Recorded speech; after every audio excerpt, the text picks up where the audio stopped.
is it? On our safety. What more than anything else, you have to be safe.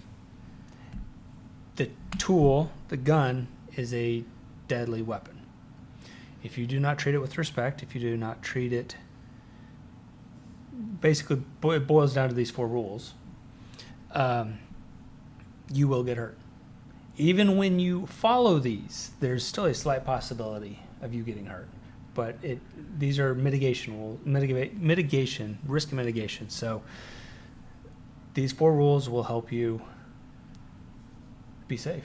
And keep others safe. And yes, and more importantly, keep others safe. So the 4 rules of gun safety. My kids, I start them at a very young age, probably 3 or 4. They start telling me these. That's a good thing. Yes. So by the time I was able to bring them shooting at 6, when one of the local gun ranges let them go that young. Wow. They were able to recite them frontwards and backwards and implement them. We would implement them at the gun range. Like, hey, pull it out. Okay, keep your finger off the trigger. Gun roll. Point the muzzle down the right direction. What's behind the target. All those. So, what are the 4 gun rules? Treat the gun as if it's loaded. Never. Let's see here. Keep. Why is there only 3? Never point the gun at something you don't. I got 4. Yeah. 4. There you go. Oh, wonder why mine doesn't have 4. Keep your finger off the trigger. Be sure of what's your target and what's behind it, and never point a gun at something you don't want to destroy. So let's kind of just go through those one by one, and I'm sure we'll have stories and examples of why you should do this. Say Live PD had lots of them. Well, yes. So first one, treat every gun as if it's loaded. I have yet to do this, but I know plenty of people who have, including people who've been around guns for 30, 40 years, go to clean a gun and put a hole in a wall or a ceiling. Or in somebody. I've never had it put in somebody, but yes, the worst case scenario would be Live PD, and I forget. Oh, yeah. You know what I'm talking about? Yeah. It was a Marine vet that got shot in the back by his roommate that was going to clean his gun. Yep. Great example of this. One of my the Ruger P85 that I had. I even think the Glock, you need to do it. You have to pull the trigger in order for the slide to come off. The Taurus G3 does. Yeah, there's lots of guns, modern guns you go out buy today that do this. Yes. You have to, in this case, Glock does. Yeah, pull the trigger, pull it down, you come back, and then pull the trigger to have the slide come off. If there's a round in the chamber, it will fire. So, if you treat the gun as if it is always loaded, you won't do the rest of the stuff, and you won't hurt anybody. Point it always. Yeah, these are all intertwined. I've developed probably. I personally think it's a good habit. I don't know. You may not. I put up there, and I'll make sure it's clear, and I'll put a snap cap in, a bright orange snap cap. That way I know nothing's going in it, nothing's coming out of it. Yeah. And that's just for my own personal hang up of I know that there's nothing else in there. It's like having a chamber flag in a barrel. Yeah.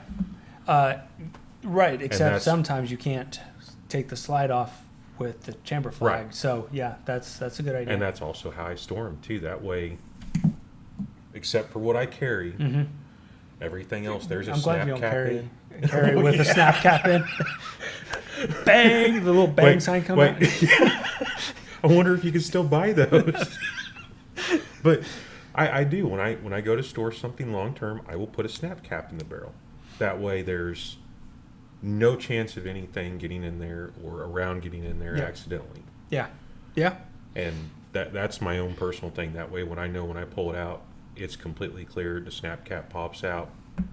It's open. You're good to go. Yeah. Yep. So that's just me. And that's a personal hang up.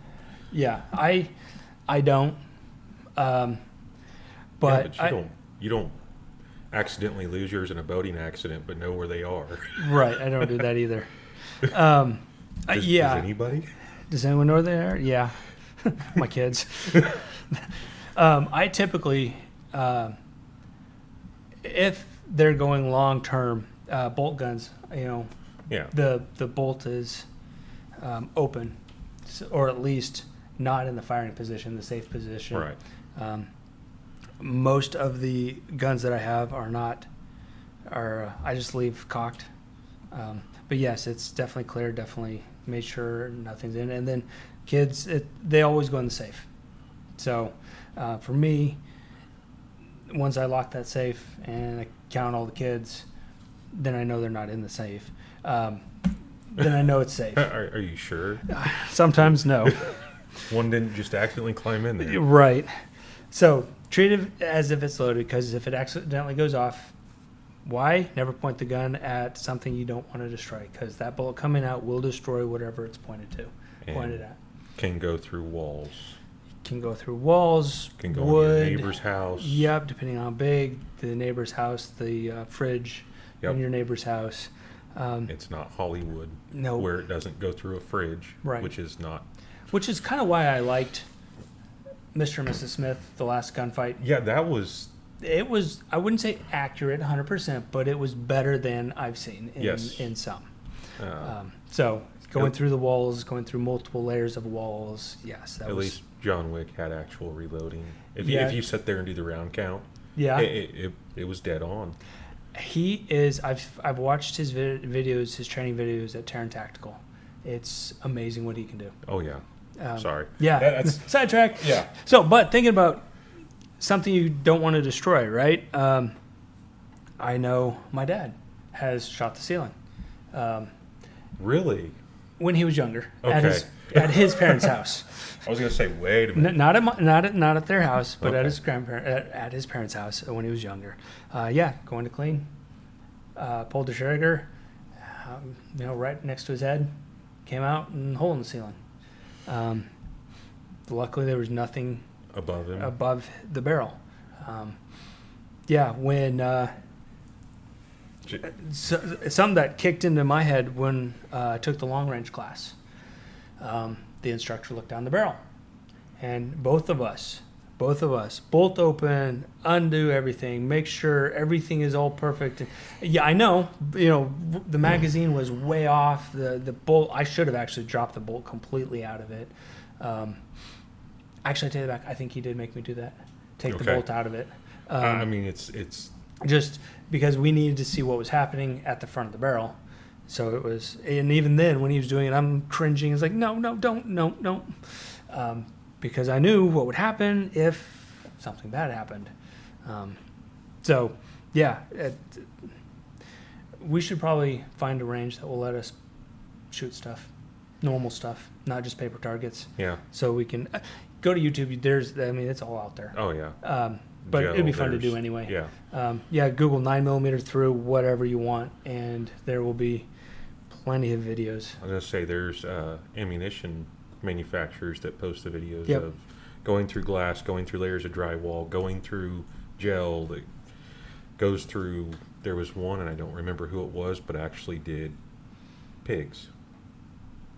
Pigs are used to simulate humans. Right. Yeah. They hung pigs, and they used ball and they used hollow point to show the effects of what it would do. But And- much better, I'm assuming much better than ballistic shell. Yes. Yeah. Because you actually saw what it did to the ribs, what it would do to the yeah. spine, what it would do to the lungs and Right. everything. So, yeah, I thought that was a lot better than just going out and shooting gel and going, okay. Which brings us to the safety rule, right? Never point a gun at something you don't want to destroy. You point that gun with a hollow point, even if it's accident, and you pull the trigger, you will destroy whatever's in front of it. It will expand. It will do what it's designed to do, and it will hurt. And it's lethal. Yeah. Yeah.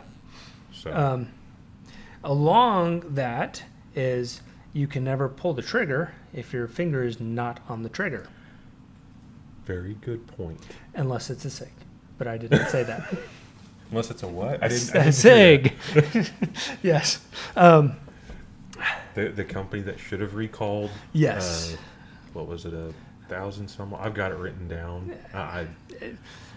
It's uncanny, but Yeah. yes. So keep your finger off the trigger, or, as my kids love to say, keep your booger hook off the bang switch.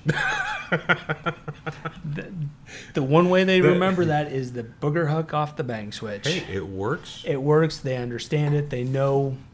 Yeah, it's fun. Rules can be monotonous, can be boring, and so anything to get you to remember that rule, that's the way to do it.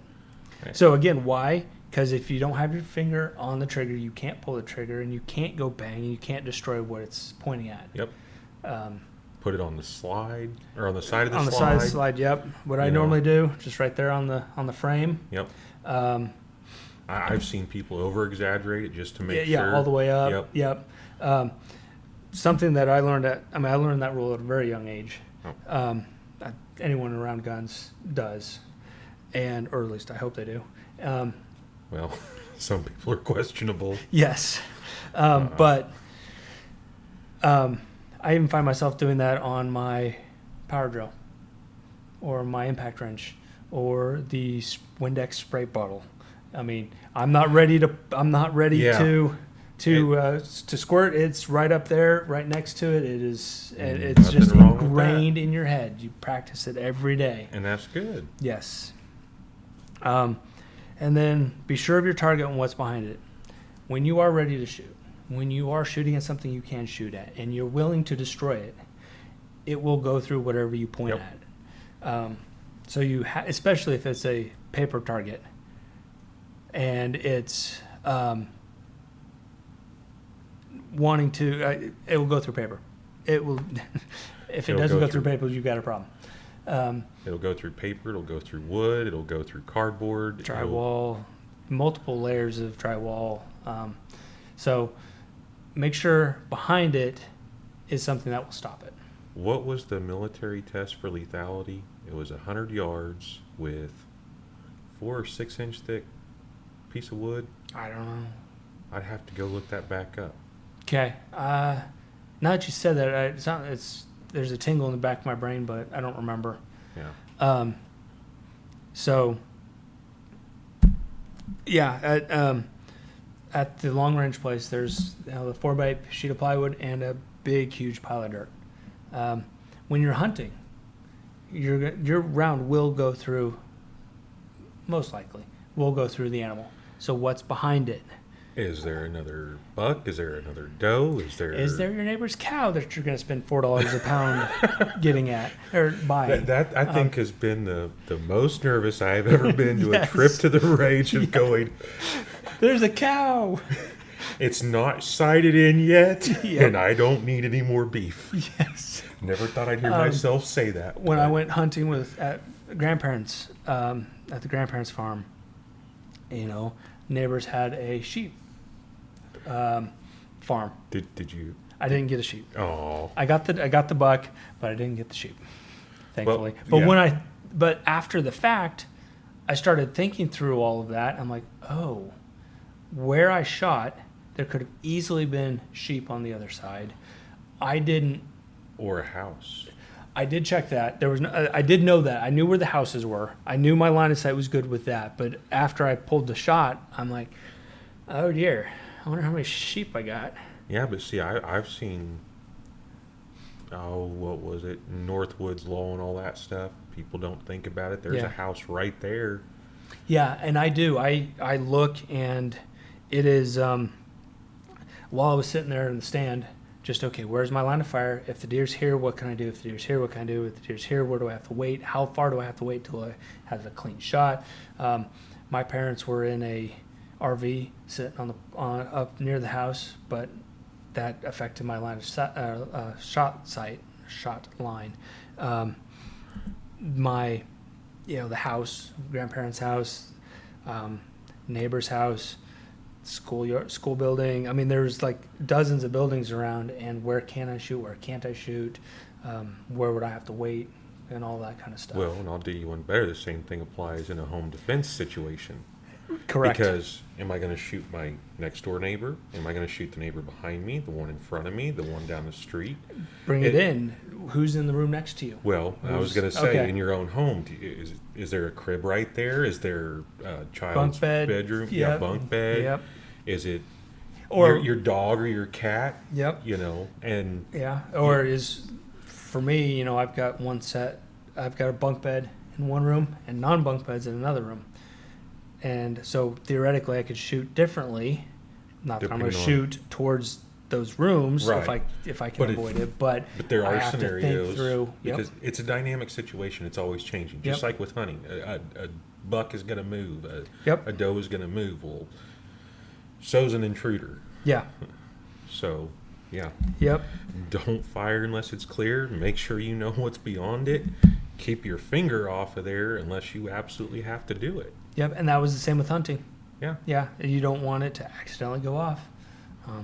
There's a lot of bad hunting accidents because you don't follow these gun rules. And hunters shooting other hunters. Who Mhm. was it a few years back? Was it vice president? Yeah, vice president shooting Um, somebody, swinging around and Yeah. peppered some guy. Yeah, I don't remember his name.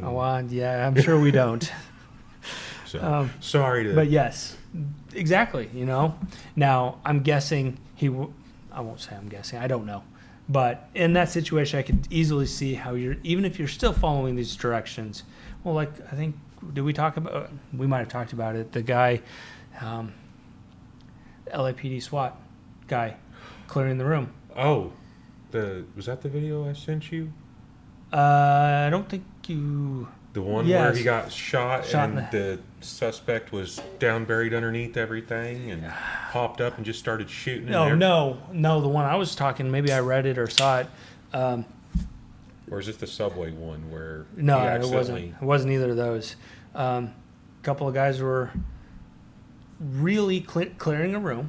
We're out there clearing a room, and the officer in the front was squat down, and you remember this one now? Yeah. Yeah. So it was squat down. The guy on top was covering for him, squeezing off rounds, and after 2 rounds, the guy in the front stood up. The third round went through his head.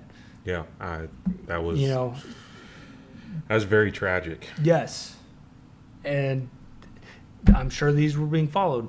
I'm sure these were being 100%. followed. He's had to get on the SWAT team, how many years of training, how many rounds downrange. And even if you follow these, bad things can happen. It's a dynamic situation, and you have to be willing to adapt to it And yes. and accept the consequences of your actions. I mean, Yeah. it's I'm sure that, yes. Yeah. Just, it's tragic. Don't get me wrong, it really Yes. is. But you go into that line of work understanding the consequences. yeah. Just like you do owning a firearm. If Yes. you're not willing to accept that, hey, I need to apply these safety rules and Practice the fundamentals, apply the safety rules every time it's out. right, Yep. then you know that there are consequences for when you don't. Yeah, if you're not willing to at least think through these, I would highly suggest don't. Yeah. Don't even buy one. For the sake of everybody else around you. I would say that you're probably not going to be the one who gets hurt. Yeah, it'll be somebody else. Yep. Um, And you'll regret it. I know I've witnessed at the range people not following any, and I've had 6 shots fired my way and hit the wall right next to me. Man. No thanks. And that's not the first time I've had bullets Yeah. fired in my direction. I've been in the wrong place, wrong time several times in my life. I really have. Yeah. And it makes you stop and think and go, I know this, why don't you? Right. Yeah. Yeah. So, speaking of trigger and pulling the trigger and knowing what's behind it, and not only only pulling the trigger when you know what's behind it and want to destroy what's in front of the barrel, how do we pull the trigger? Very, very carefully. Yes. Because you don't want to disturb the sights. Yes. That's probably the best way to put it. Once you line up the target, you don't want to mess with the sights. You don't want to mess with where that bullet will go. But you got to be realistic about it. Yes. Because there is too slow. but there's always going to be some movement in the sights, and it's not Yes. from you moving your No. Just your just booger holding hook. it. Booger hook, yeah. It's just you holding it out Right. there. Yep. Doesn't matter if it's two-handed. Doesn't matter if it's you're dominant or non-dominant. There will be some movement. Yep. You can't help that. It's your basic bodily function. I mean, Yep. you're going to have muscle movement. Yeah. So you squeeze Yep. the trigger. You don't slap it. You don't Jerk your finger back. Yeah, curl it or try to. Yeah. Yep. Just nice, easy squeeze. Yep. And I've seen people struggle with that. Yes, I struggle with it sometimes. Well, It's like, I if I'm the later on in the range trip, I catch myself doing it more because trying to get the target. Whoop! Oh, missed it. Whoop! Trying to get the target. who was it? I don't want to say it was Sig because if it was, I'm going to eat my own words. But somebody put out a video on practicing the fundamentals, Mm-hmm. and one of them was trigger pull. Mm-hmm. And what they did, and I've done it, and I've caught myself doing it, and I'm glad I tried it their way. But what they would do is they'd load one round, chamber it, Mm-hmm. drop the mag out. Mm-hmm. So it's like you know that That's only one. it's only one, Mm-hmm. but when you go to pull that trigger the second time, you're going to see whether or not you dip, whether or not Right. you slap the trigger. Yeah. And even though you know it's there, you still do it. Yeah. It doesn't matter if it's 4 rounds in, doesn't matter if it's 10 rounds in. You will do And it. I've actually caught myself mentally, okay, pull the trigger, and then I'm not pulling the trigger, and then I jerk. So, yeah. Yep. It's natural reaction. Yeah, but it's a good way to work on it too. Yes. Because I'll if I'm really intent on practicing the fundamentals, for the first full mag, that's what I will do. So for all intents and purposes, Mm-hmm. 30 rounds, Mm-hmm. 15 live fire, 15 dry fire, Mm-hmm. I will do that Mhm. before I do anything else. And after I'm done with that, I will sit there and I will go, okay, I'm pretty dang steady by this point. Mm-hmm. And then I'm continue on. I'm not pulling, I'm not slapping, I've got the trigger where I want it, and Yeah. and I'm ready to move on. Hmm. So Yeah, I need to practice trigger discipline a lot more. join the club. Yeah. Finger placement, everything. But Yep. that's Yep. Something that have come to realize is also, as much as people will tell you, put this little piece here on the the pad of trigger. your Yeah, the finger. pad of your finger on the trigger. That doesn't work for me. it doesn't work for me either. So I have to go in a bit. Right. Usually it's that first knuckle. Yep. Is where mine is at. Yes, I know that doing that will tweak the gun a little bit, so I compensate for that when I'm pulling. Oh, I don't. Oh. I guess I got lucky because my grip just lines up perfect with that, and I can go straight back. Yes. I have short, stubby fingers compared to you.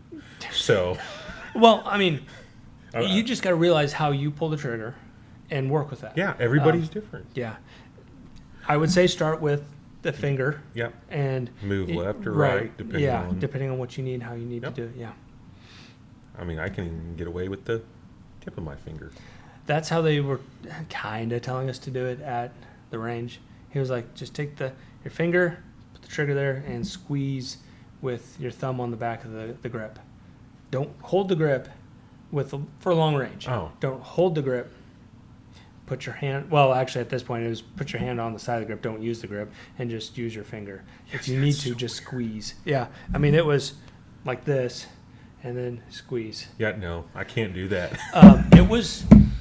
So I started watching a video, long range videos, and someone did that. I was like, I'm gonna try that, and it actually works. The triggers on those things are light enough that it works. Really? Yeah. Okay, then I'm going to have to actually go On purposely that's do it. bench rest, shooting at a target, precision target type stuff. I would not recommend doing that with the pistol, obviously. How are you going to do that with a pistol?